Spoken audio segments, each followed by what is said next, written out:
Bonjour à tous, nous sommes ravis, de vous retrouver aujourd'hui, pour ce webinaire où on va parler, de reprendre le contrôle de sa donnée RH.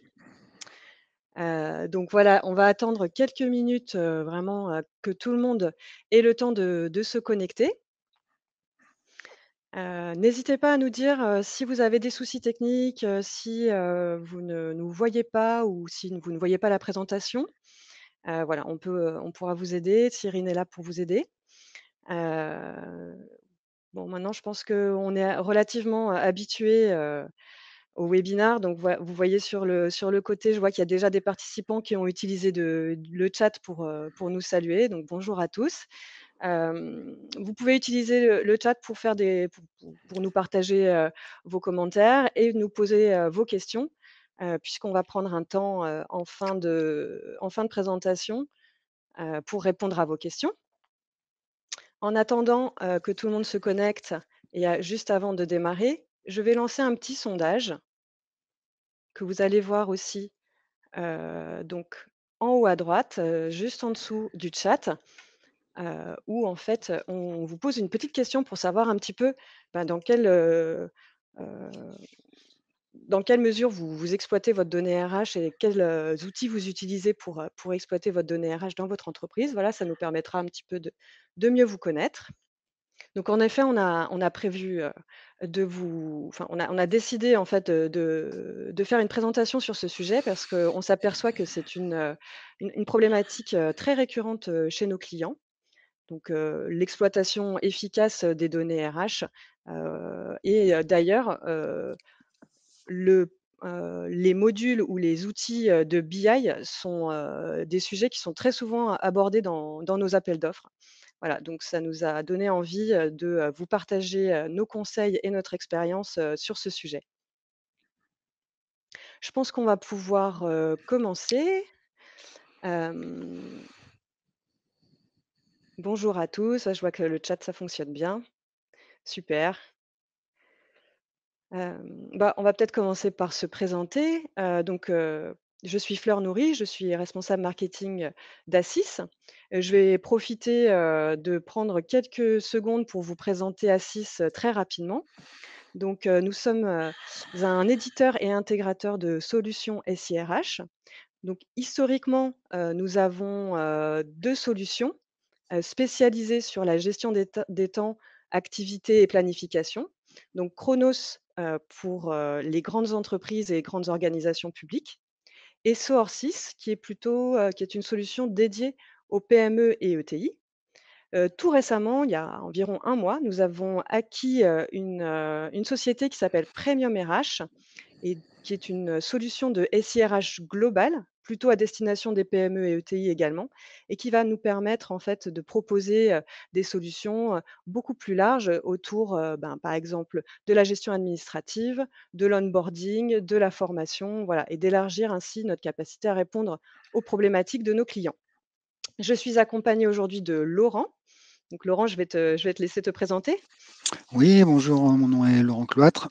Je suis consultant BI chez Assis depuis 2 ans et auparavant, j'ai travaillé 20 ans, sur les principaux logiciels de paye du marché, en créant des interfaces entrantes, sortantes et réalisant de nombreuses reprises de données, avec, tous ces logiciels.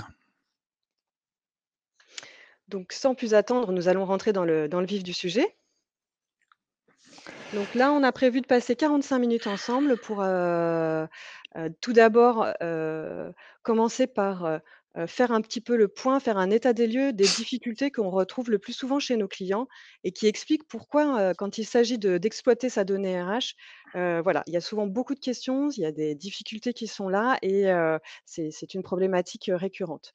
Ensuite, on va vous donner des pistes pour justement, améliorer, l'exploitation de cette donnée RH. Heu, la première étape, c'est de bien cadrer le besoin, selon les fonctions de l'entreprise, puisqu'on voit qu'en fait, selon les fonctions de l'entreprise, on va avoir des besoins qui peuvent être très différents. On va faire un petit point sur, la qualité et l'architecture de la donnée, puisque c'est un élément essentiel pour, bien exploiter sa donnée. Et puis on finira par un état des lieux des différents outils, des différentes solutions, d'exploitation de données qu'on peut trouver, sur le marché avec chacune, leurs avantages et leurs inconvénients. Et puis on terminera par une session de questions-réponses, où, Laurent pourra répondre directement à vos questions. On va regarder, rapidement, les résultats du sondage. Hop, je ferme les votes et on voit que vous êtes normalement, vous devez aussi voir les résultats, en même temps que moi.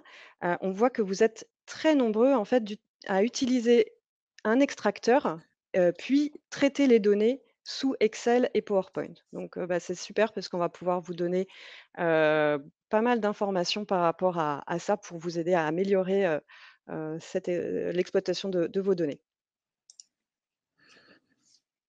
Donc en préambule, en effet, on voulait, faire le point sur les différentes difficultés qu'on retrouve chez nos clients et qui font qu'effectivement, on s'aperçoit que le SIRH et la gestion des temps en particulier sont une vraie mine d'or d'informations, mais qu'il y a pas mal de difficultés à les exploiter.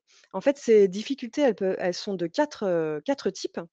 Il y a d'abord la masse des données. Effectivement, quand on a une solution de SIRH, on se retrouve avec une multiplicité d'indicateurs possibles et aussi, une multiplicité de sources, puisque souvent, en fait, les solutions SIRH sont indépendantes les unes des autres et qu'il faut réconcilier les données issues de la paye, les données issues de la GTA ou de la formation, de la GPEC et ainsi de suite. Donc voilà, et c'est un premier frein souvent à une exploitation efficace des données. Ensuite, on peut aussi avoir, un accès aux outils et aux solutions, de BI par exemple ou les solutions d'exploitation des données. Donc un accès qui est limité à certains utilisateurs RH ou SI, le plus souvent.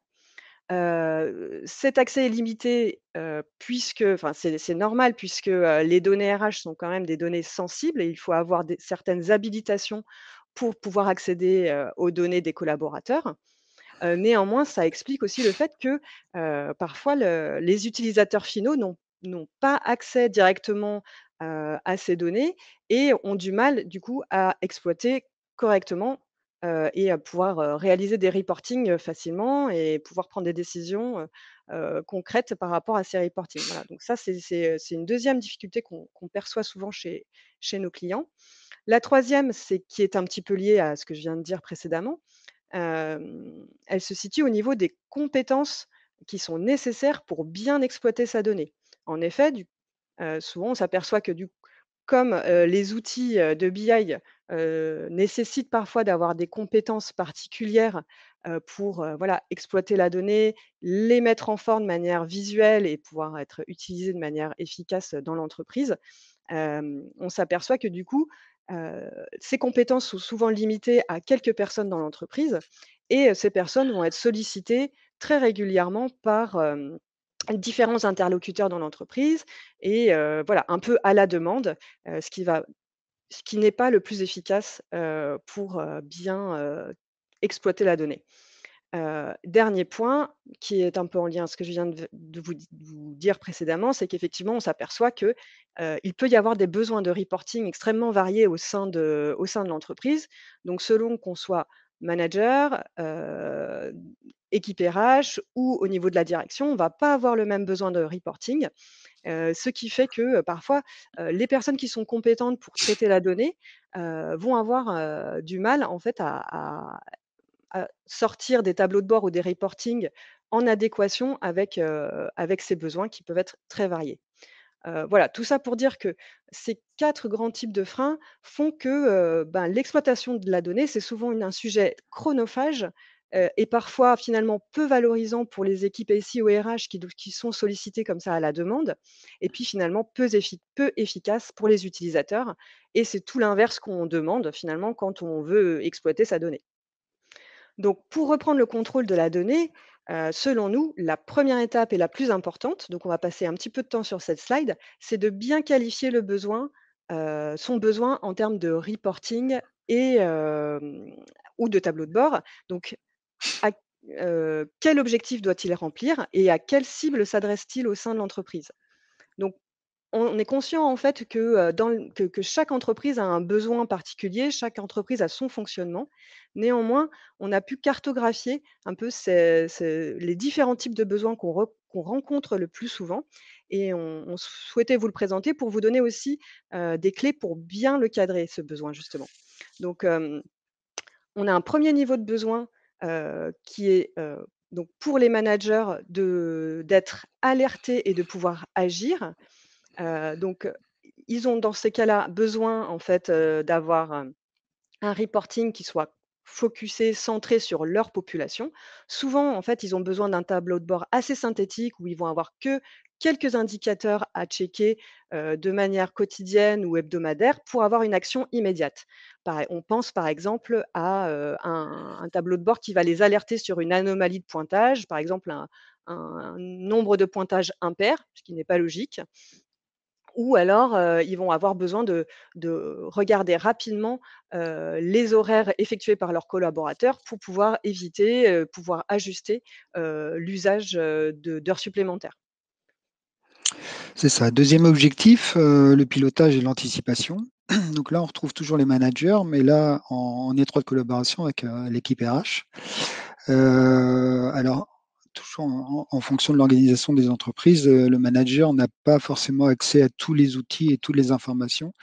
Donc souvent, c'est, l'équipe RH, en fait, qui alerte le manager sur, des prises de congés des compteurs de congés qui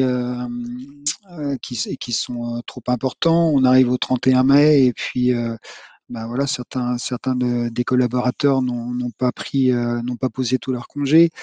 Il y a aussi une vision d'équité, en fait, sur, la répartition de la planification, que ce soit pas toujours les mêmes qui travaillent les jours fériés, les week-ends, les ponts. Et puis, bah, une visualisation pour ceux qui sont en annualisation, bien faire attention qu'il y a pas de dépassement ou un salarié, va pas faire toutes ses heures, sur l'année. Donc vision, hebdomadaire et mensuelle et puis action à court et moyen terme, en fait. Le 3e objectif qu'on a pu identifier, c'est un objectif qui est plutôt, à remplir par les équipes RH, pour vérifier et corriger, certains éléments. Là, on pense plutôt aux vérifications que les équipes doivent faire en pré-paye avant de calculer les bulletins. Donc à ce moment-là, ils vont avoir besoin d'un reporting, très micro, avec une vision micro aux collaborateurs pour pouvoir, vérifier, par exemple que, toutes les infos de son dossier, du dossier salarié, sont bien complétées, comme son RIB, son adresse mail et cetera pour pouvoir, effectivement lui livrer, lui payer son salaire. Vérifier que les absences, sont, bien qualifiées afin de pouvoir, envoyer des éléments variables de paye justes et de réaliser une paye, juste, justement. Enfin, la direction, donc c'est, l'objectif, l'analyse et la prise de décision, donc toujours en étroite collaboration avec l'équipe RH. L'équipe RH qui est vraiment au centre de tout puisque ce sont leurs données, donc ce qui est assez normal. Donc la vision, mensuelle, annuelle, pour les entreprises qui sont saisonnières, vision, sur 2, 3, 4, 5 mois. Et puis, des comparaisons d'une année sur l'autre, d'un mois sur l'autre. On pense évidemment, au bilan social, ça peut être, la BDES aussi, la base de données économiques et sociales. Heu pour le bilan social, il y a par exemple la pyramide des âges. Je ne sais pas si, vous, au sein de votre entreprise, vous avez une vision, hem, de la forme, en fait, de la pyramide des âges, au sein de votre entreprise. Alors si vous êtes dans une entreprise monosite avec, des horaires de bureau et une centaine de collaborateurs, je pense qu'elle doit être assez juste. Maintenant, si vous êtes dans une société multisite avec des horaires décalés, des gens qui travaillent le week-end, et puis plusieurs centaines de personnes, je pense que ça doit être beaucoup moins évident d'avoir une représentation, fidèle de cette pyramide. Et puis la BI, ça peut aller, vous faire aller plus loin. Vous pouvez faire justement cette pyramide des âges, mais en reprenant un groupe d'emplois.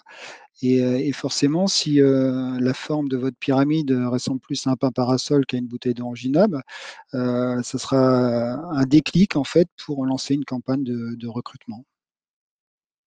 Donc nous sommes clairement dans l'analyse et dans l'aide à la décision. Ouais. Donc la deuxième question qu'on peut se poser, donc après avoir, défini, pour qui et pourquoi on réalise, le reporting, pourquoi on calcule l'indicateur ou qu'on fait, le tableau de bord, c'est comment est-ce qu'on va parvenir à répondre à ce besoin? Et de ce point de vue-là, la qualité et l'architecture de la donnée est un élément important. C'est ça. En fait, vous n'aurez pas un bon indicateur si votre donnée n'est pas bonne. Ça, c'est incontournable. Alors, pour avoir fait des dizaines de reprises de données, il y a toujours eu une partie de data cleaning en fait à faire. Alors plus ou moins importante, mais j'ai souvenir en fait d'avoir fait une répartition homme-femme et de me retrouver avec 3 secteurs en fait, puisque j'avais à la fois donc le F pour la femme, mais j'avais 2 codes pour les hommes, un H et un M. Alors en fait, l'origine du problème, ça avait été une évolution dans le paramétrage à un moment donné. Le code sexe en fait était déduit de la civilité du salarié. Et puis, là où monsieur correspondait à un H pour le code sexe, et ben, quelques années après, le monsieur correspondait à un M. Alors, tout se serait bien passé s'il y avait une mise à jour en fait de l'historique, mais ce qui n'avait pas été le cas. Donc là, bon, c'est relativement simple à résoudre. Il suffit de corriger la donnée source, mais on peut avoir d'autres informations qui sont pas exploitables en l'état en fait pour la BI. Je pense aux fonctions ou aux postes, donc la petite ligne qui apparaît sur le bulletin de salaire. Dans certains logiciels, c'est un champ libre, donc avec 100 listes de valeurs associées. Et pour une même fonction, en fait, vous allez avoir plusieurs orthographes, plusieurs dénominations différentes. Vous allez avoir un employé qualifié au masculin, au féminin, employé qualifié avec entre parenthèses le E, employé qualifié en majuscule et employé qualifié parce que la personne aura fait une faute de frappe. Et alors, pour le bulletin de salaire, il n'y a aucun souci, hein, il se génère bien. Donc, bon, au quotidien, il n'y a pas d'impact. Mais c'est au moment où vous allez vouloir exploiter la donnée que ça va être un vrai problème. Et puis, données utiles et pertinentes, pourquoi aujourd'hui, dans Chronos, nous avons 242 tables et plus de 4600 champs, en fait. Donc, 4600 informations. Il n'est pas question de mettre ces 4600 informations du jour au lendemain dans votre module BI. Ça va être très dur à exploiter. En plus, vous avez 80% de ces informations qui ne seront pas utiles aux utilisateurs. Donc, bien cibler en fait les données Mmh. qui vous seront nécessaires. Mmh. Second point, l'architecture des données. Alors, contrairement à une gestion commerciale où vous avez uniquement des dates de fait, je vais prendre la date de livret, enfin la date de devis, la date de commande, la date de livraison, la date de facturation, la date de règlement. Dans le monde RH, en fait, vous avez des dates de période. Donc date de début, date de fin ou des dates d'effet. La date d'effet qui ouvre une période, en fait. Et elle se terminera qu'à la date d'effet suivante. Et en fait, pour réconcilier toutes ces informations-là, eh ben, il va falloir modifier l'architecture de données par rapport à celle qui est présente dans votre logiciel de paye. On parlera de schéma en étoile ou schéma en flocon.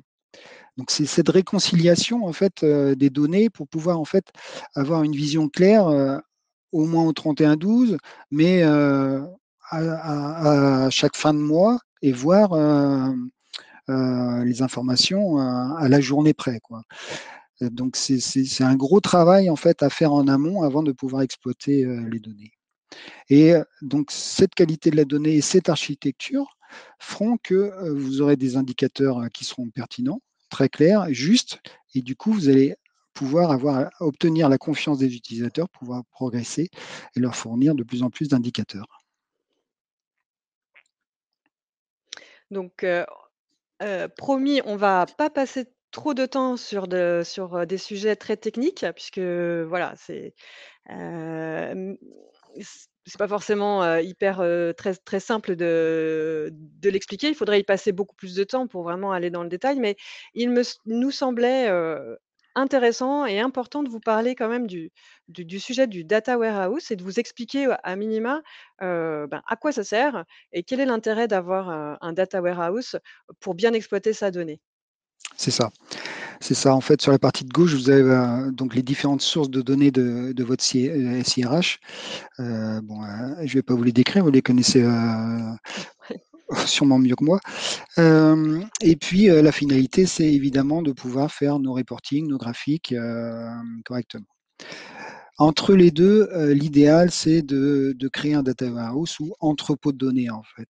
L'idée, c'est de pouvoir réconcilier toutes ces informations-là qui viennent de logiciels parfois, complètement différents. Parfois, ça vient aussi de fichiers Excel, de fichiers plats, il y a d'autres sources de données que de bases de données. Et puis, ben et forcément, il va falloir faire les jointures entre les différentes informations si vous voulez, concaténer tout ça. Et puis, le petit rectangle, là, ETL, qu'est-ce que c'est? Ça veut dire extract, transform and load. Donc j'extrais les données des différentes sources, de données. Je les transforme éventuellement, je parlais tout à l'heure du fameux code sexe. Si vous n'avez pas accès, en fait, à la base de données, bah, vous pouvez le faire à ce moment-là. Et puis, ben, on charge dans l'entrepôt de données, pour le mettre à disposition du module BI. Donc c'est aussi à cet endroit-là que vous allez faire, la fameuse, je vous parlais du schéma en flocon. C'est aussi là que vous allez en fait, disposer vos données pour qu'elles soient exploitables et puis, qu'il y ait pas de trou dans la raquette en fait, hein. C'est Mmh. l'image.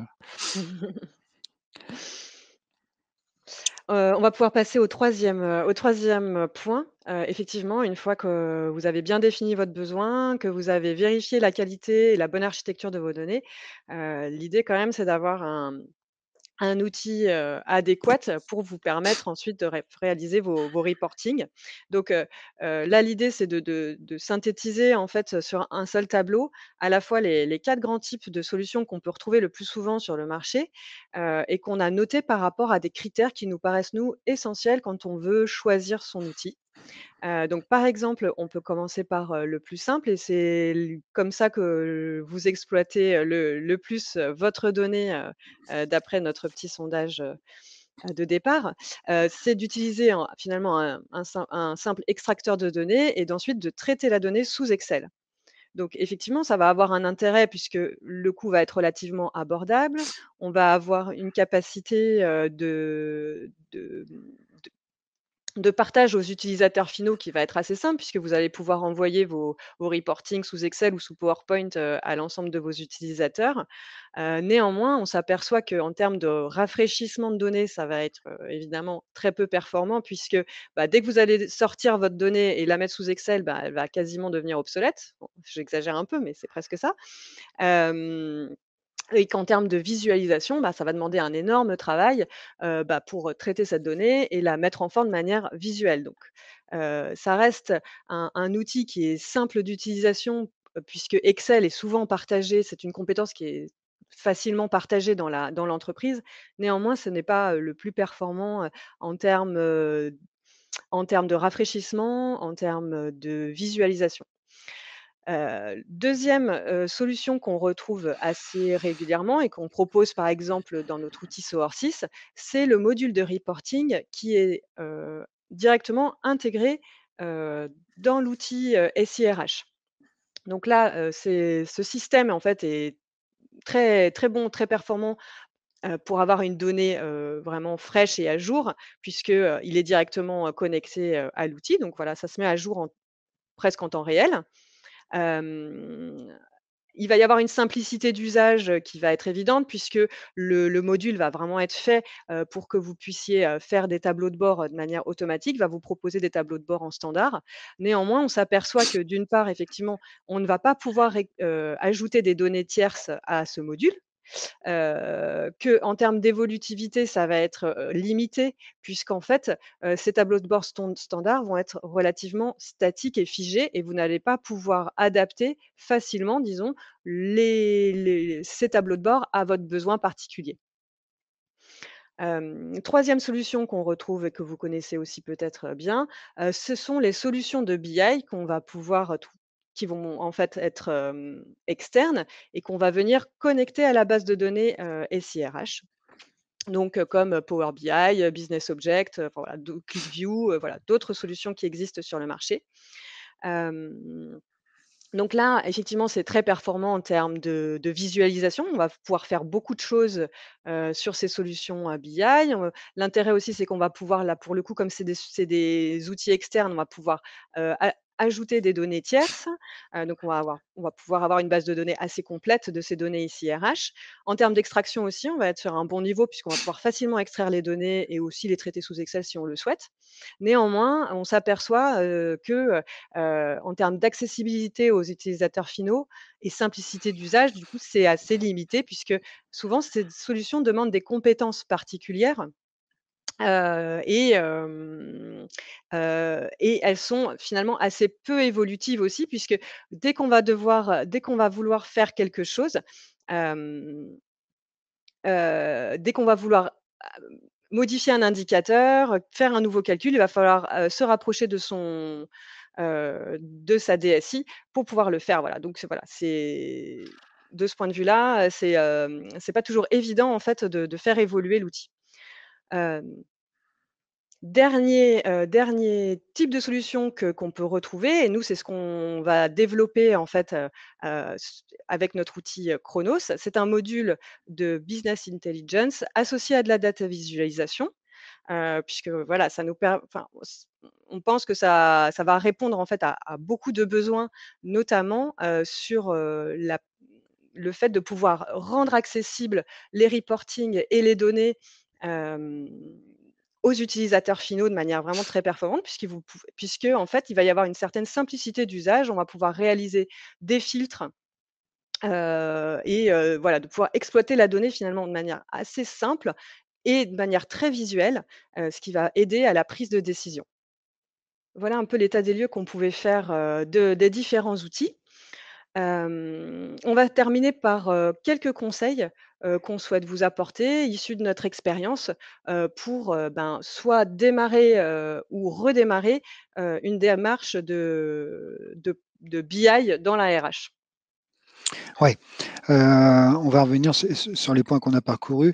Le pour qui et le pourquoi, c'est essentiel en fait. Lorsque vous allez évoquer un projet de BI au sein de votre entreprise, vous allez vous rendre compte que, il y a beaucoup de services en fait qui seront intéressés par ce sujet et si jamais vous allez avoir une démonstration, l'effet waouh, il existe en fait. Je ne sais pas si vous en avez déjà entendu parler.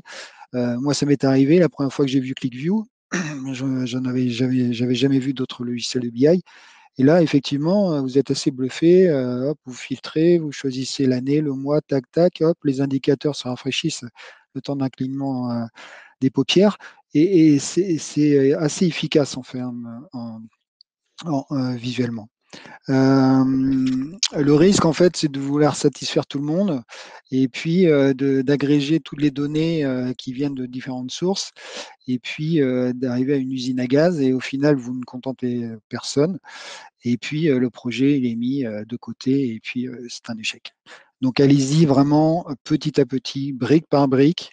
Prenez un service, surtout si jamais vous intégrez des informaticiens qui ne connaissent pas le métier, intégrez-les dès le début. Il faut que vous ayez le même vocabulaire, qu'ils comprennent en fait ce vers quoi vous voulez aller. C'est vraiment une équipe qu'il faut que vous créiez en fait, hein. Donc les autres questions, c'est quelles vont être les fréquences en fait? Alors à la fois les fréquences de connexion, est-ce que c'est un outil qui doit être disponible continuellement? Est-ce que ce sont des visuels que vous allez avoir à faire, uniquement en fin d'année ou uniquement en fin de mois ou à la semaine. Enfin, il y a un certain nombre d'informations à avoir pour pouvoir, mettre en place un calendrier associé. Et puis, l'accès aussi aux utilisateurs finaux, ça c'est très important en fait, hein, qu'ils puissent en fait être autonomes pour pouvoir créer eux-mêmes les indicateurs, qu'ils ne dépendent pas d'une personne ou 2 et dès qu'elles sont, absentes, ben, voilà, c'est le monde s'écroule, on ne peut plus avoir l'information. Enfin, si vous êtes, en amont de ça, en fait, vous n'avez pas encore décidé, de la solution sur laquelle vous allez, travailler ou c'est encore un projet en devenir. Demandez un POC, demandez aux éditeurs de vous montrer, vraiment de vous faire une démo, mais dans votre monde en fait, dans le monde RH. Parce que la solution de facilité, c'est de vous montrer une gestion commerciale. Vous allez avoir les chiffres d'affaires, le coût de revient, le bénéfice, hop, c'est la fête, tac, tac. Sauf que, le monde RH est plus difficile en fait, à travailler et sur les points que j'ai évoqués sur la notion de date, c'est vraiment déterminant en fait. Donc c'est vraiment, je vous invite vraiment à les challenger là-dessus. Et puis si vous avez une somme importante de données, ne faites pas, un test uniquement sur, 2-3 fichiers Excel avec quelques données, hein. Il faut vraiment que vous validiez la solution, hem, idéalement en fait se connecter à l'une de vos bases de données. Ouais, voilà quelques conseils, qu'on peut vous donner. On arrive à la fin de notre présentation, donc merci beaucoup pour votre attention. On va pouvoir, comme répondre à vos questions si vous en avez. Je vois que Charline a posé une question. Je te la pose du coup, Laurent, je te la transmets. En combien de temps un tel projet peut être mis en place? Bonne question. Ouais, bah, c'est compliqué Charline d'y répondre. Hem Vraiment, je m'engagerai pas sur un nombre de jours ou de semaines. Ce serait plus une notion de mois, en fait, parce que, vous allez commencer petit. Il y a déjà l'expression du besoin. Et puis comme je l'ai dit, vous allez voir qu'il va y avoir beaucoup de gens intéressés, en fait, sur votre projet de SIRH. Hem, donc je partirai allez, sur, 6 mois. Pour arriver à une solution finale, hein, enfin, c'est-à-dire que vous allez contenter tout le monde, vous allez pouvoir attaquer votre paye, votre gestion des temps, ouais. Est-ce que ça dépend pas aussi, finalement du volume de données qu'il y a Ouais, à mais gérer? ça va dépendre aussi des compétences. Si vous faites appel à un prestataire, hein, dont c'est le métier, forcément, ça va aller beaucoup plus vite. Mais il va falloir aussi que vous soyez disponible. Or, on sait que dans le milieu du RH, bah, vous avez vos bulletins de salaire à faire tous les mois, comment les états mensuels. Enfin, il va falloir que vous dégagiez aussi du temps en fait pour accompagner le prestataire ou accompagner, les collaborateurs qui vont travailler sur le sujet. Du coup, Charline poursuit en demandant en fait si des formations sont proposées aux utilisateurs, en tout cas chez nous. On peut pas Chez nous. répondre pour nous. Alors, donc aujourd'hui, en fait, on livre, des univers BO donc on forme en fait les utilisateurs, à l'univers BO de Chronos. On accompagne aussi nos clients qui ont, eux, des projets BI, qui prennent pas forcément BO, qui ont une solution en interne, qui veulent réconcilier, qui ont déjà la solution qui est, pluguée sur, un logiciel de paye et qui veulent en fait réunir les informations avec le Chronos. Donc, en fait, c'est pas une formation, c'est plus une information, c'est un accompagnement avec, nos connaissances en fait. On va leur dire: «Bah, voilà, vous voulez telle donnée, donc elle se trouve dans telle table, mais pour les jointures, ben, c'est avec telle colonne». Enfin, on les accompagne en fait en fonction de leurs besoins. Donc oui, Charline, on peut vous accompagner si nécessaire. Est-ce que vous avez d'autres questions par rapport à ce qu'on a pu, vous dire? Est-ce que ça vous a paru clair? N'hésitez pas à nous faire, vos retours, dans le chat. D'ailleurs, j'en profite pour vous dire que vous aurez, une petite, évaluation, donc n'hésitez pas à nous faire votre évaluation de ce webinaire, donc à la fin de ce webinaire. Voilà, n'hésitez pas à nous dire, si vous avez été satisfait de ce qu'on vous a proposé. J'attends encore quelques secondes, pour, voir si, certains participants, ont d'autres questions à nous poser. En tout cas, sachez que, on va également, à la suite, de ce webinaire, donc dès cet après-midi, nous allons vous envoyer la présentation, sous PDF, puisque nous voilà, par mail, et puis, bah, comme ça, vous aurez l'occasion, de revenir vers nous, si besoin. Merci Charline pour votre commentaire.